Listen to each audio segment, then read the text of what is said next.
All right, so we're going to take a look at a few success stories. Now, most of these that I found are not ones that I've read, but definitely ones out there that have maintained notoriety in the self-publishing industry.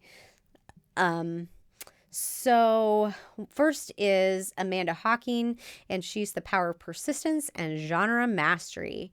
So she was rejected from traditional publishers, and she decided to self-publish a paranormal romance on Amazon Kindle. She started her books at 99 cents to $2.99, making them accessible to a broad audience.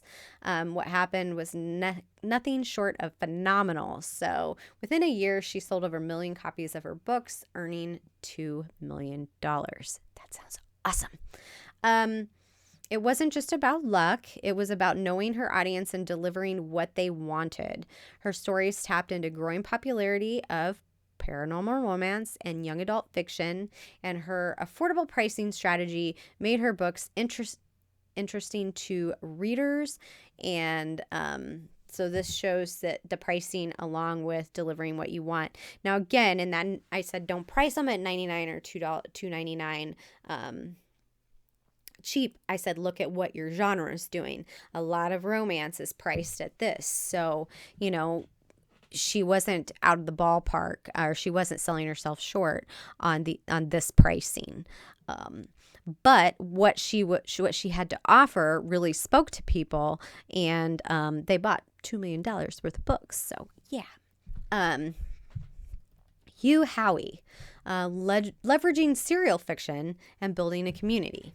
So he had a serial fiction in a post-apocalyptic series called Wool, and he published it. It began as a short story in 2011, and it gained traction to become a compelling story in a serialized format.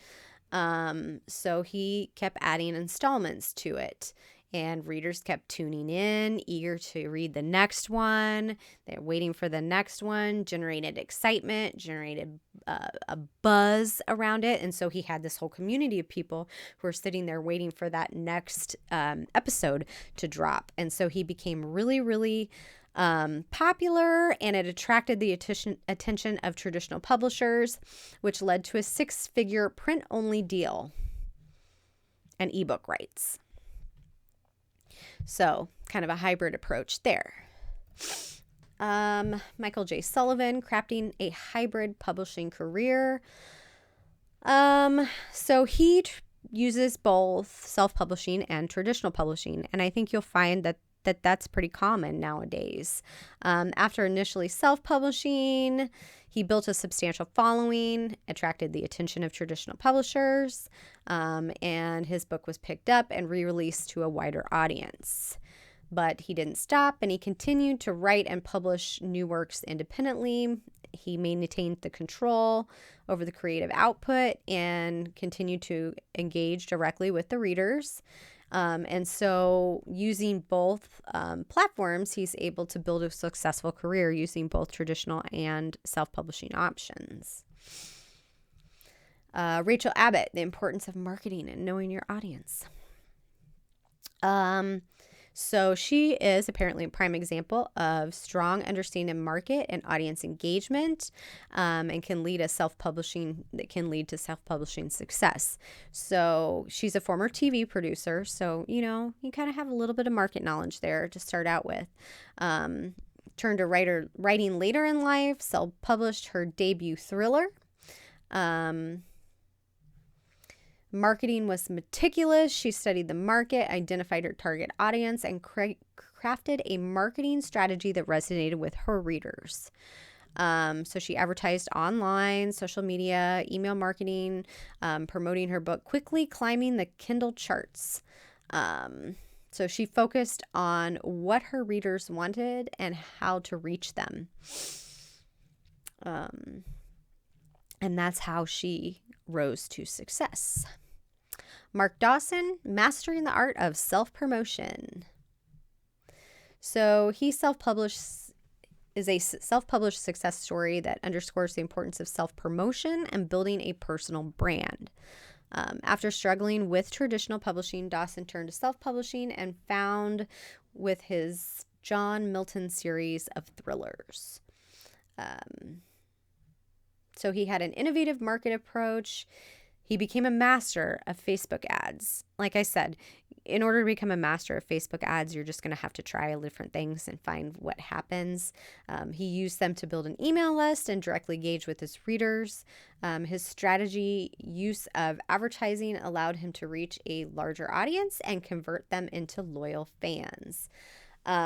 So he has this like self-publishing formula. He does have an online course where he teaches other authors how to do it. Again, he was successful. That doesn't mean that you will. You can definitely take his course and get ideas from it, but it's not necessarily a blueprint to success, but it's definitely something to learn from.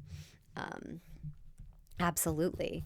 I mean, there's plenty of other self-published books out there that are widely popular and that have seen success. And I think that that's happening more and more. I think you just have to pay attention and read what people are doing. It's a lot.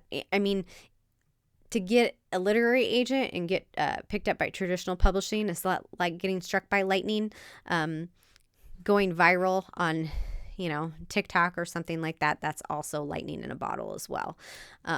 So you just have to keep trying until something sticks. And, you could sit there and create content, and that content may not hit until a year later. But you just have to keep doing it in the hopes that something is going to hit. And do your research and try to make informed decisions on what direction to go is the best any of us can do.